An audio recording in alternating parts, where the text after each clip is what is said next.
Hello viewers, আজকের ভিডিওর ভিতরে দেখাবো টিকটক অ্যাকাউন্টে ডার্ক মোড কিভাবে অন করবেন। প্রথমে আপনাদের মোবাইলে টিকটক অ্যাপস এর উপরে ক্লিক করুন।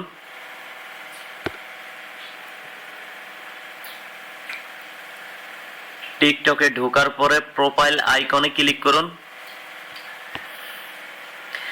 থ্রি ডট অপশনে ক্লিক করুন। সেটিংস এন্ড প্রাইভেসি এটাতে ক্লিক করুন। উপরের দিকে এভাবে স্ক্রল করুন।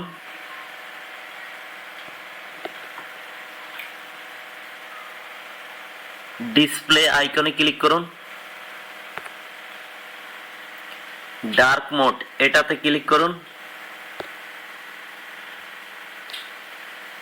তো দেখেন এখন কিন্তু টিকটকের ভেতরে ডার্ক মোড অপশনটা চালু হয়ে গেছে। ভিডিও ভালো লাগলে চ্যানেলটা সাবস্ক্রাইব করে দিবেন। আসসালামু আলাইকুম।